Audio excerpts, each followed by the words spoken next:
পৃষ্ঠা 41। বিজ্ঞানের ইতিহাস বনাম জ্ঞানের ইতিহাস। কিভাবে পড়ব পাঁজি? জিজ্ঞাসার চিহ্ন। বন্ধনী শুরু ইংল্যান্ড, 1550 থেকে 1700, বন্ধনী শেষ। শিমুল সেন। পাঁজি একটি অসম্পূর্ণ প্রকল্প? জিজ্ঞাসার চিহ্ন। প্রভাতী আধুনিকতার পটভূমিকায় কিভাবে জরিপ করা যায় পাঁজির বিশিষ্ট স্থানাঙ্ক? আধুনিকতা নামক ঐতিহাসিক বর্গে চলিত অনুষঙ্গগুলিকে কি সংশোধিত করা প্রয়োজন কোনোভাবে 1600 থেকে 18 শতকের মধ্যবর্তী ব্রিটিশ পাঁজির আর্কাইভে আলো ফেলতে? রেওয়াজি ইতিহাস চর্চা থেকে এই গূঢ় প্রশ্নের সামনে দাঁড় করায় রেওয়াজি ইতিহাস চর্চা থেকে এই গূঢ় প্রশ্নের সামনে দাঁড় করায় পাঠককে। একটা উদাহরণ দেখা যাক। ব্রিটিশ পাঁজির নামকরা ইতিহাসকার নরিস, দন্তের ন বয়শূন্য রয় হর্ষই দন্তের স, নরিস হেথারিংটন, হয়কার থয়াকার বয়শূন্য রয় হর্ষই অনুস্বার ট দন্তের ন, হেথারিংটন এই সময়কাল জাত পাঁজিগুলির বিষয়ে লেখেন: উদ্ধৃতি শুরু, বন্ধনী শুরু, সপ্তদশ শতাব্দীর শেষার্ধের বন্ধনী শেষ ... পঞ্জিকা গুচ্ছে জ্যোতির্বিদ্যা বিষয়ক কোনো বিস্তৃত আলোচনা চোখে পড়ে না। তাদের কেবল উপজীব্য ছিল জ্যোতিষ সংক্রান্ত গড়পড়তা আলোচনা এবং তারই সঙ্গে গেরস্থের নিত্য জীবনে তার শুভ অশুভ প্রভাব। দাঁড়ি উদ্ধৃতির শেষ পাদটিকা 1, বন্ধনী নজর টান সংযোজিত, বন্ধনী শেষ। খেয়াল করলে দেখা যাবে হেথারিংটনের মন্তব্যটি গ্রথিত রয়েছে অভাবের ভাবের দোতনায়।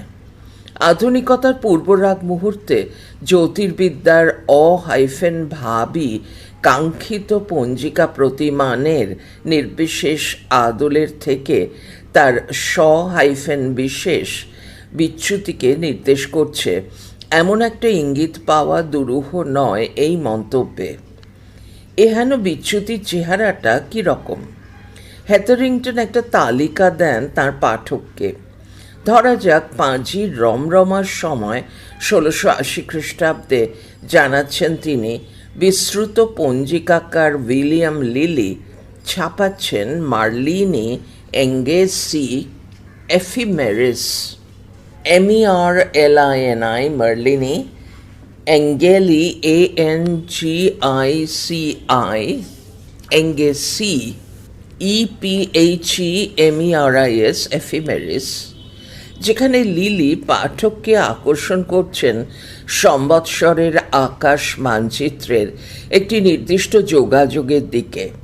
পৃষ্ঠা 42, যার কুশীলব যথাক্রমে শনি ও মঙ্গল, অকুস্থল কর্কট রাশি। এহেন যোগাযোগ লিলির জবানি খুঁড়ে দেখাচ্ছেন হ্যারিংটন পঞ্জিকাকারের মতে উদ্ধৃতি শুরু মোটেই শুভ নয়, উদ্ধৃতি শেষ, যা উদ্ধৃতি শুরু সূচনা করতে পারে গৃহযুদ্ধ বা রাষ্ট্র বিপ্লবের। দাঁড়ি উদ্ধৃতি শেষ পাদটিকা 2। এহ বাহ্য। হেথারিংটন দেখাচ্ছেন এহেন জ্যোতিষ পর্যবেক্ষণেই গ্রস্ত ছিল পঞ্জিকাগুলি, উদ্ধৃতি শুরু কোপার্নিকান বিশ্ব ব্যবস্থার, উদ্ধৃতি শেষ, বিজ্ঞানসম্মত সঠিক পরিচয় মিলবে না তাতে।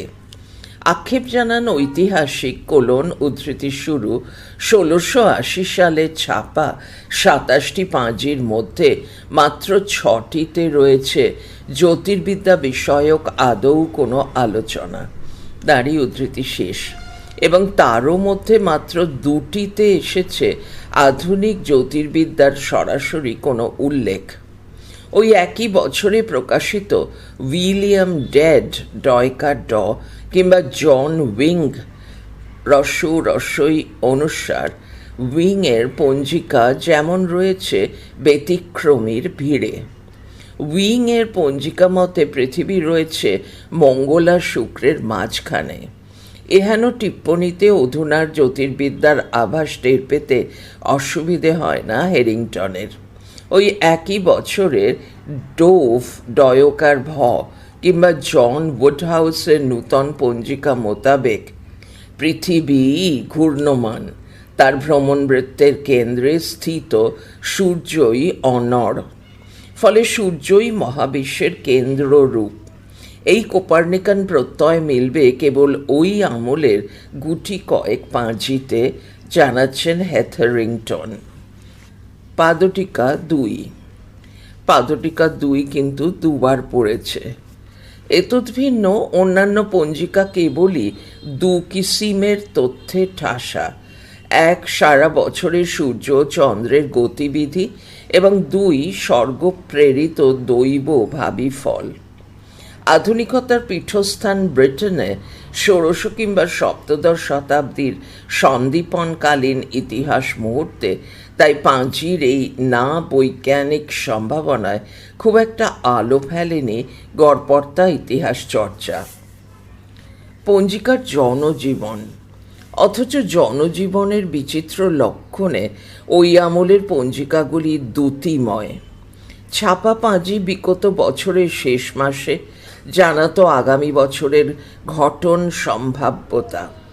কেবল জ্যোতির্বিদ্যা কিংবা জ্যোতিষের জ্ঞানতাত্ত্বিক সংঘাতেই দীর্ণ নয় সে। পাঁজি খুঁড়লে মিলবে আমজীবনের হরেক কিস্সা, মাসিক তারিখ পঞ্জি, স্থানীয় মেলা মৎসবের হালহদিস, নগরপথের টাটকা বর্ণনা, ঐতিহাসিক ঘটনাপঞ্জি, শরীর স্বাস্থ্যের ঝটিতি দাওয়াই কিংবা কৃষিভিত্তিক পরামর্শই ছিল পাঁজির আদত উপজীব্য। পৃষ্ঠা 43। এরই পাশাপাশি ঠাঁই পেত দেহের বিবিধ অঙ্গ প্রত্যঙ্গের রাশিচক্রের গুরুত্ব, আবহবিদ্যাজনিত আগাম ভবিষ্য ফল এবং বিচিত্র সব অলৌকিক ঘটনাবলী। ভাবী ফল বিনা পঞ্জিকা যেন বা এক সংগ্রাহক ফুকরে ওঠেন, আসলে ক্রিসমাস পাই উইদাউট প্লামস ? পাদটিকা 4। আগের পাদটিকাটি তাহলে 3 হবে। সন্তানের নাম কি হবে, বিয়ে করতে হবে কেমন উপায়ে, আইনি সহায়তা মিলবে কোন পথে, এমন ঐহিক জিজ্ঞাসায় পাঁজি ছিল 6 লাভ। নিত্যবৃত্ত, গড়পড়তা, তামাদি জীবনচরিতে গেরস্থকে নিশানা বাতলে দেওয়ার গুরুদায়িত্ব নিয়েছিল পঞ্জিকাই। এক অর্থে সমকালীন সংস্কৃতির পাদটিকা হিসেবে এর গুরুত্ব অখণ্ডনীয়। জনচৈতন্যে পাঁজির গুরুত্ব মূলত লুকিয়েছিল তার ব্যবহার মূল্যে। প্রাত্যহিকী, প্রায়োগিক, বৈষয়িক স্তরে পাঁজি ছিল অপ্রতিদ্বন্দ্বী। শিল্প বিপ্লব পূর্ববর্তী কৃষিজ জনসমাজে পাঁজি ছিল কৃষকের যষ্টি। বীজ বপনে এবং হলকর্ষণে কৃষক ব্যাপৃত হতেন পঞ্জিকা নির্দেশিত গ্রহ সন্নিবেশ মেনেই, এবং কেবলই কৃষিকাজ নয়, নদীভিত্তিক বাণিজ্য থেকে কর আদায়ের শুভ মুহূর্ত বাতলে দেওয়া অবধি বিস্তার ছিল পাঁজির।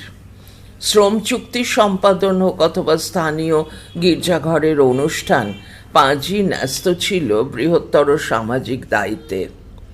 সামাজিক প্রচল আর কৌমবিধির মনস্তত্ত্বের আকর হিসেবেও পাঁজির ব্যবহার উপযোগিতা। সম্বৎসরের প্রাকৃতিক ঘটমানতাকে মহাজাগতিক আর পারত্রিক চলাচলের সঙ্গে গ্রথিত করে মন্তব্য করেন ইতিহাসবিদ ব্রায়ান ম্যাডমেন্ট।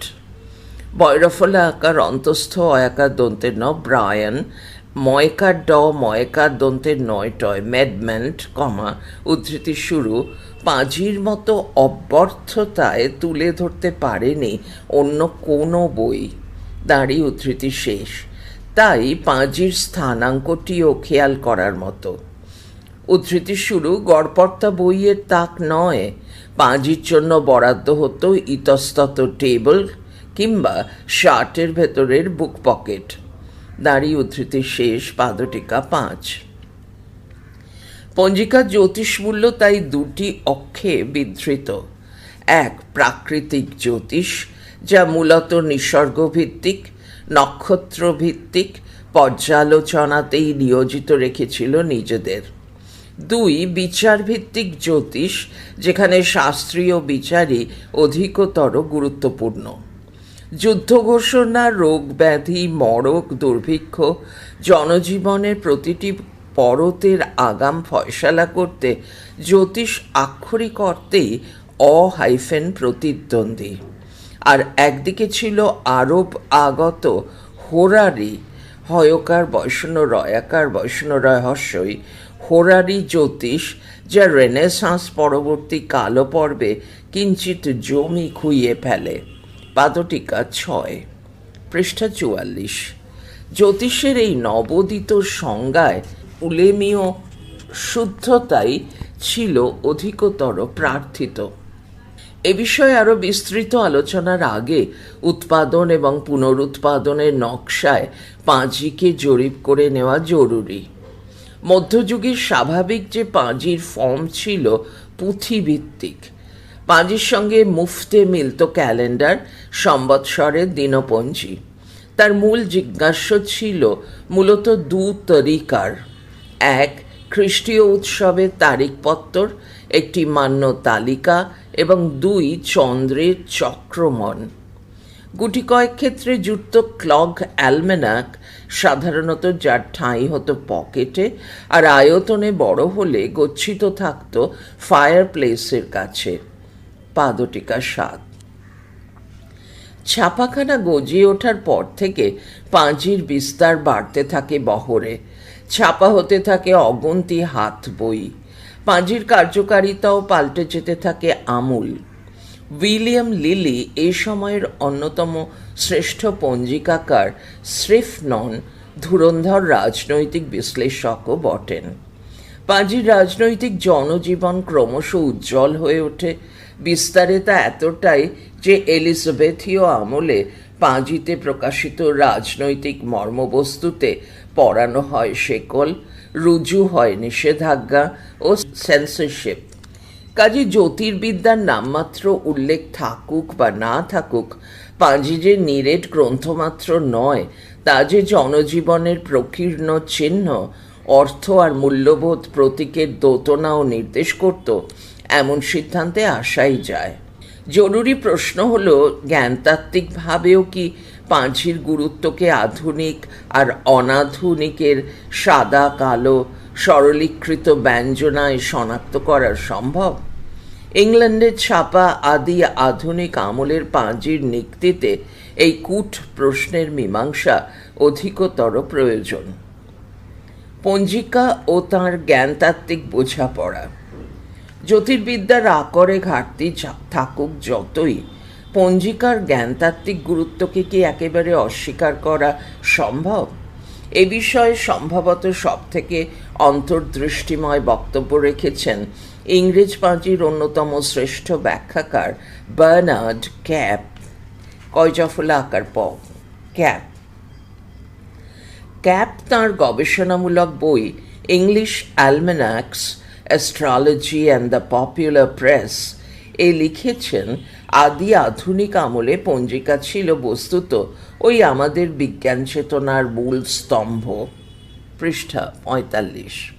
পাঁজিতে প্রচারিত জ্যোতিষ আখ্যান থেকেই উপভোক্তা পাঠককুল প্রথম টের পেতে আরম্ভ করে দুনিয়ায় ঘটে চলা প্রাকৃত কিংবা অলৌকিক ঘটনাগুচ্ছ কেবলই বিধাতার খামখেয়াল নয়, তার নিগড়ে রয়েছে বিজ্ঞানসম্মত যুক্তি শৃঙ্খলা।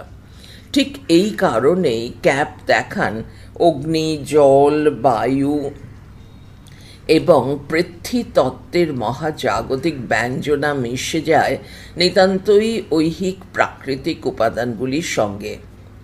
চিকিৎসা শাস্ত্রে, বিশেষত শারীরতত্ত্বের ব্যাখ্যায় যে জ্যোতিষের অনুরণন এত প্রকট হয়ে ওঠে, ক্যাপের ব্যাখ্যা তা আদতে প্রমাণ করে জ্যোতিষের বিজ্ঞান অনুমোদিত ভাবনা ভঙ্গিটুকুই। 17 শতকের পঞ্জিকা প্রমাণ করে দেয় জ্যোতির্বিদ্যা এবং জ্যোতিষ শাস্ত্র মূলত একে অন্যের সম্পূরক। ঘূর্ণমান গ্রহগুলির সঞ্চারজনিত নিয়ত পরিবর্তনশীল আন্তঃসম্পর্ক যে বিশ্বের সমস্ত ঘটনার কারণ, এই প্রতিটি ক্রমে স্পষ্ট হয়ে ওঠে পঞ্জিকার পৃষ্ঠায়। ধাতুশাস্ত্র উদ্ভিদবিদ্যার মতো শাখাতেও ছড়িয়ে পড়ে তার জের। শুধু ব্রিটেনের পরীক্ষায় আবদ্ধ থাকেনি তার রণন, পয়শূন্যর মধ্যের ন দন্তের ন রণন। 1437 সালে ক্যাপ দেখান প্যারিস বিশ্ববিদ্যালয়ে জারি হয় ফরমান, চিকিৎসা গবেষণার জন্য পাঁজি আবশ্যক হয়ে ওঠে বিশ্ববিদ্যালয়ের গ্রন্থাগারে। পাদটিকা 8। অর্থাৎ ক্যাপের মত টানলে আমরা বুঝতে পারি নক্ষত্ররাজি হয়ে উঠেছিল দুনিয়াকে ব্যাখ্যা করার বিশ্লেষণী তরিকা বিশেষ। সূর্যসহ সমস্ত গ্রহের চলন, তার প্রকৃতি আর ধাতের খতিয়ান, নিসর্গের পটবদল, গ্রহণ, ধূমকেতু, জ্যোতি, যাবতীয় নক্ষত্র সংগঠনের নিগড়ে যে উক্ত রয়েছে বিশ্বের পরিদৃশ্যমান ঘটনাবলীর পটভূমি, এই আদ্যন্ত বৈজ্ঞানিক ধারণাটি পঞ্জিকার দৌত্যেই পুষ্ট হয়েছিল।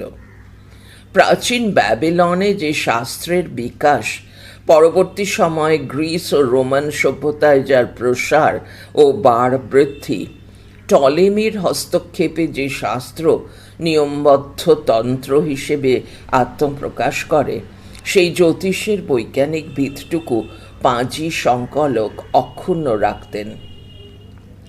ক্যাপের বক্তব্য প্রয়োগ করলে এও বোঝা যায় খ্রিস্টধর্ম আর জ্যোতিষের সম্পর্কটা ছিল মূলত অসুখী দাম্পত্যের। খ্রিস্টীয় মত দাবি করে ঈশ্বর চূড়ান্ত ও পরম সত্তা, বাস্তবে তাঁর কোনো দ্বিতীয় প্রতিলিপি সম্ভব নয়। অথচ কার্যক্ষেত্রে দেখা যেত আদি আধুনিক ব্রিটেনের বহু গির্জা ব্যক্তিত্বই আসলে জ্যোতিষ উৎসাহী। ব্লাসফেমির মাত্রা এতদূর গিয়েছিল যে খ্রিস্টের জন্মছক তৈরি করার রেওয়াজটি, পৃষ্ঠা 46, ক্রমে ফুলে ফেঁপে ওঠে গির্জা ব্যবস্থার অন্দরেই। ক্যাপ দেখিয়েছেন যাজক জন বাটলারকে, যিনি 1671 সালে খ্রিস্টের জ্যোতিষ বিশ্লেষণ করেছিলেন এই উপায়ে। পল অফ মিডলবার্গের মতো সমকালীন পোপেদের কেউ কেউ ক্যাপের তথ্য জানায় জ্যোতিষ বিষয়ে দিব্য উৎসাহী ছিলেন। পাদটিকা 9। কেবল যাজক পুরোহিতরাই নন, অভিজাত সম্প্রদায় আর রাজতন্ত্রও পরম আগ্রহী ছিল জ্যোতিষ ব্যাখ্যা নিয়ে। ইংল্যান্ডের সীমানা ছাড়িয়ে স্পেন, ফ্রান্স বা ইতালির খবর নিলেই ব্যাপারটা পরিষ্কার হবে। নগর পরিষদ হোক কিংবা রাজদরবার, জ্যোতিষীর সামাজিক সম্মান নিতান্ত কম ছিল না। বন্ধনী শুরু, ক্যাথরিন মেদিচির রাজসভায় নস্ট্রাডমুসের উপস্থিতি সম্ভবত তার বড় লক্ষণ। বন্ধনী শেষ তাঁরই। ক্যাপের সন্দর্ভের অন্যতম কালিক তাৎপর্য মধ্যযুগ থেকে আধুনিক, অতএব ছদ্ম বিজ্ঞান থেকে পোশাকি প্রদীক্ষিত বিজ্ঞান ব্যবস্থার উদ্ভব, এই কাল্পনিক মূঢ়তায় বিশ্বাস রাখেননি তিনি।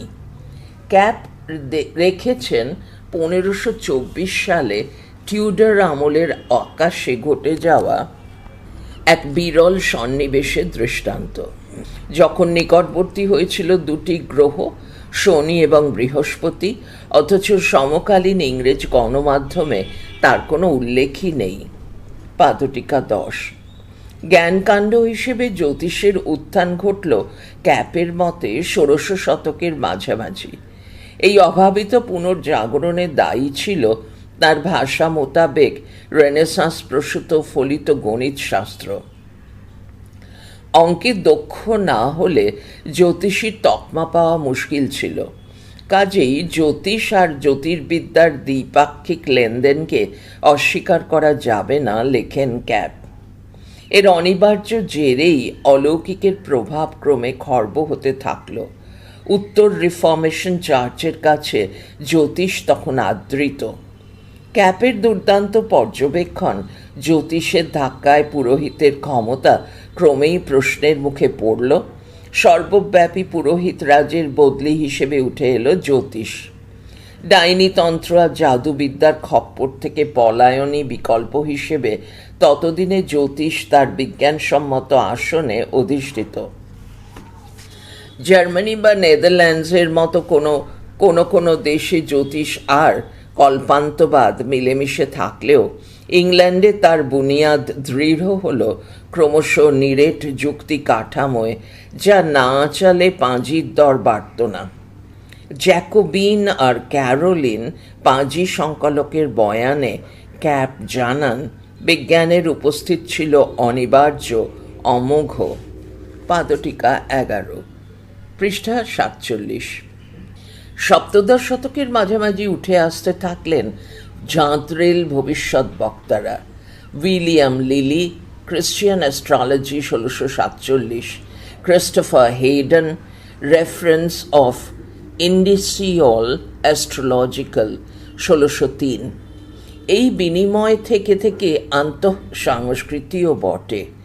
ক্যাপ দেখান এই সময়টাতেই ফ্রান্সের প্রখ্যাত the Calendar, KALENDER, Calendar of Shepherds, SHEPHERDES, অনুদিত হতে থাকলো ইংরেজিতে স্থানীয় পাঠকের স্বার্থে। মোটামুটি 18 শতকের সূচনা পর্ব ছিল, অটুট ছিল পাঁজির স্বীকৃতি প্রভাব। পাদটিকা 12। পাঁজিপত্তরের জ্ঞানতাত্ত্বিক ভিত হিসেবে জ্যোতিষের দর ক্রমশ পড়তির দিকে যেতে আরম্ভ করে স্টুয়ার্ট যুগের শেষে। সমকালীন মুদ্রণ বাজার আচ্ছন্ন করে দিতে থাকে স্যাটায়ার আর পোলেমিকের বন্যা। ক্যাপ দেখান 1660-এর দশক থেকেই জ্ঞানের স্বীকৃত আদিকল্প হিসেবে জ্যোতিষের প্রশ্নাতীত প্রতাপ কিঞ্চিৎ বিরোধিতার সম্মুখীন হয়। 1654 সালের আকাশ মানচিত্রে ঘটে যায় গুরুতর এক গ্রহণ। তা নিয়ে বিতর্কের জেরেই জ্ঞানতাত্ত্বিক আকর হিসেবে জ্যোতিষের অবসান সূচিত হয়। তরজায় একে একে জড়িয়ে যায় অগুন্তি বিজ্ঞান সংগঠন, রয়্যাল সোসাইটি, একাধিক বিশ্ববিদ্যালয় এবং পদার্থ বিজ্ঞানীদের দঙ্গল।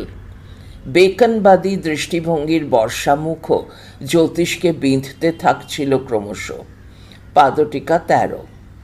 ক্যাপের জবানি এ কারণেই গুরুত্বপূর্ণ যে তিনি জ্যোতিষকে কোনো অসত্য কথাটি উদ্ধৃতির মধ্যে অসত্য জ্ঞানকোটি হিসেবে পরখ করার চটজলদি সমীকরণ বাতলাননি।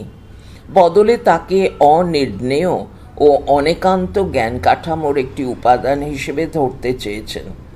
বিজ্ঞানের চলতি আদিকল্পে জ্যোতিষের সত্যমূল্য যতই খারিজ হয়ে যাক না কেন, ইতিহাসের বড় আদালতটিতে সাংস্কৃতিক এবং জ্ঞানতাত্ত্বিক অর্থে জ্যোতিষের সুদূর প্রসারী ছায়াকে এড়ানো যাবে না মোটেই। বিজ্ঞানের ইতিহাস থেকে জ্ঞানের ইতিহাস। ঔপনিবেশিক সমাজে পাঁজির বিশদ আলোচনা করতে গেলে সুবিধে আছে বিস্তর। ঐহিক আর পারত্রিক দুনিয়ার প্রতিচ্ছেদে গঠিত দোআঁশলা জনজীবনের প্রতিনিধি হিসেবে তাকে খাড়া করা সহজ। পক্ষান্তরে ইতিহাসের অকুস্থল যখন খোদ সন্দীপন যুগের ধাত্রীভূমি ব্রিটেন, তখন বিজ্ঞানের ইতিহাসকেই মনে হয় মান্য, কাঙ্ক্ষিত ও স্বাভাবিক। পৃষ্ঠা 48। রেওয়াজি লেখাপত্র অনুযায়ী পঞ্জিকা ইতিহাসের গতি প্রাক নির্ধারিত। শর্তবিহীনভাবে তা আধুনিক বিজ্ঞানবাদী কাল পর্বের প্রতি ধাবমান।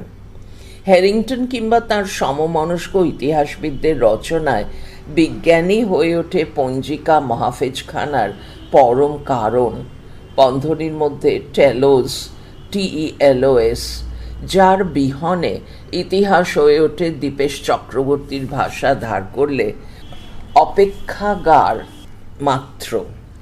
অপেক্ষাগার উদ্ধৃতির মধ্যে, বন্ধনী শুরু ওয়েটিং রুম ফর হিস্ট্রি, বন্ধনী শেষ। পাদটিকা 14। ইদানীন্তনে এই আদিকল্প প্রশ্নের সামনে পড়েছে অবশ্য। বিজ্ঞানের প্রতি ধাবিত এই ইতিহাসবাদী মনোভঙ্গি খারিজ হয়েছে সদ্যোত্থিত এক তত্ত্বমূলের কাছে, যার নাম হিস্ট্রিজ অফ নলেজ, জ্ঞানের ইতিহাস। এই দলের এক জোরালো প্রতিনিধি মারওয়া, MARWA, এল শেখরি, ELSHAKRY লেখেন, উদ্ধৃতি শুরু, বিজ্ঞান নামক অভিধাটিই বস্তুত অনির্দেশ্য। তা আসলে নানা কালপর্ব, স্থানিকতা আর জ্ঞানতত্ত্বের বিচিত্র মিশেল। তারই উদ্ধৃতি শেষ। কাজেই ইতিহাসবিদের কর্তব্য হল বিজ্ঞানের সতত একমুখীন ব্যঞ্জনাকে প্রশ্নবিদ্ধ করে চলা। পাদটিকা 15। জ্যোতিষের মতো যে সমস্ত জ্ঞানকাণ্ড আগমার্কা বিজ্ঞানের সিলমোহর পায়নি, তাকে অন্তর্ভুক্তির দাবিতেই এহেন প্রকল্পের গণতান্ত্রিক অভিমুখটি নির্ধারিত।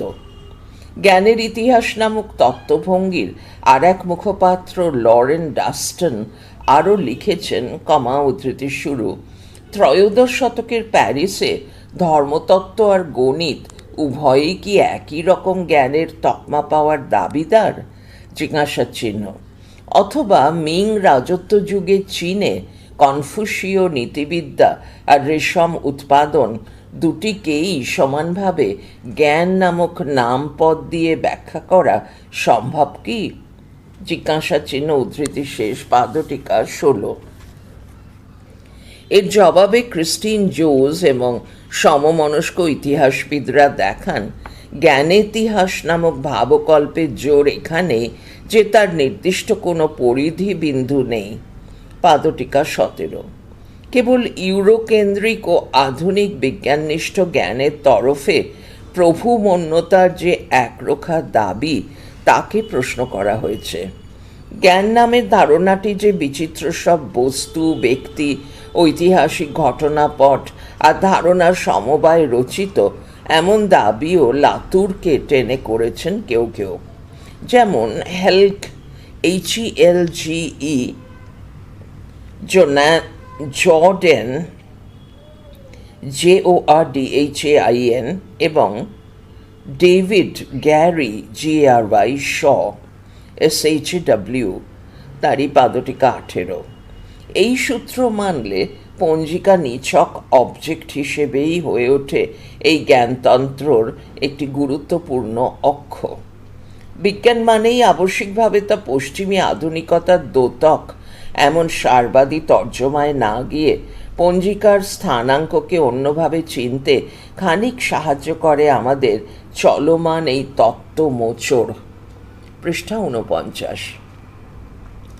এই লেখা উক্ত কালপর্বের ইংরেজ পঞ্জিকাগুলির কোনো বিবৃতিমূলক আখ্যান নয়, বরং এ লেখার উদ্দেশ্য পাঁজির ইতিহাসকে, বিশেষত সেই ইতিহাস যখন প্রভাতী আধুনিক কালখণ্ডে ইংল্যান্ডের মানচিত্রে স্থাপিত, তখন তাকে কিভাবে পড়ব সেই বিষয়ক কিছু কূট তর্ক তোলা।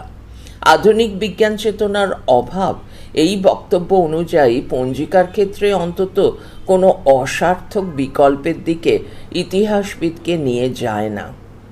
বার্নার্ড ক্যাপের লেখার সূত্র ভাবতে চাওয়া হয়েছে কেবল পঞ্জিকাকে কি কোনো বৈধ বিকল্প জ্ঞানতত্ত্বের তকমা দেওয়া সম্ভব? আবার পড়ছি, বার্নার্ড ক্যাপের লেখার সূত্রে ভাবতে চাওয়া হয়েছে কেবল পঞ্জিকাকে কি কোনো বৈধ বিকল্প জ্ঞানতত্ত্বের তকমা দেওয়া সম্ভব?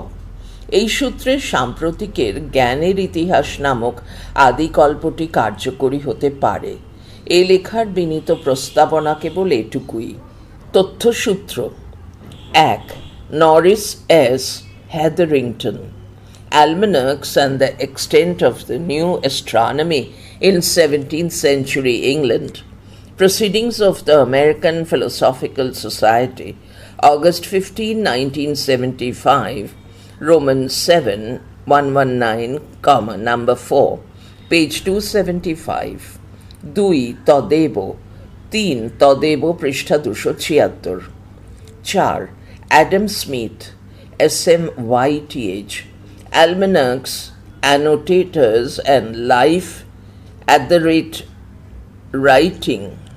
এখানে লেখা হয়েছে LIFE, লাইফ হাইফেন আমার মনে হয় এটা ছাপার ভুল, রাইটিং ডাব্লিউ এর জায়গায় পড়েছে, in early modern England, English Literary Renaissance, spring 2008, volume 38, number 2, page 202।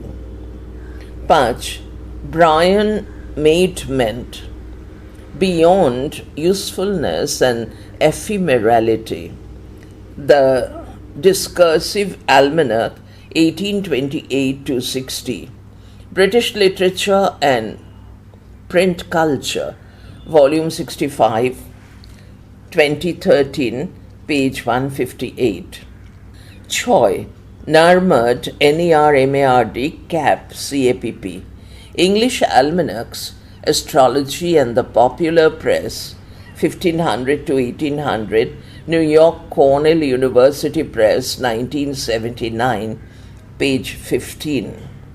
7 তদেব পৃষ্ঠা 25, 8 তদেব পৃষ্ঠা 16, 9 তদেব পৃষ্ঠা 22 থেকে 25, 10 তদেব, 11 তদেব পৃষ্ঠা 274, 12 তদেব পৃষ্ঠা 17, বইয়ের পৃষ্ঠা 50, 13 তদেব পৃষ্ঠা 227, 14 তদেব Dipesh Chakraborty, Provincializing Europe, Princeton University Press, 2000. 15 Marwa এল-শেকরি, ELSHKRY, When Science Became Western, Historiographical Reflection, ISIS, Volume 101, Number 1, March 2010, page 98 to 99. 16 Lorraine, Lorraine, Daston, DASTON, The History of Science and the History of Knowledge, KNOW, No, Volume 1, Number 1, Spring 2017, page 133. 17 Christine Joas, JOAS, Abian Kramer, KRAMER, Karin, KARIN, Nicholson, NICKELEACN, Introduction, History of Science or History of Knowledge, Bevite San, VSNHFJS Shite, Volume 42, Issue 223, page 117 to 125.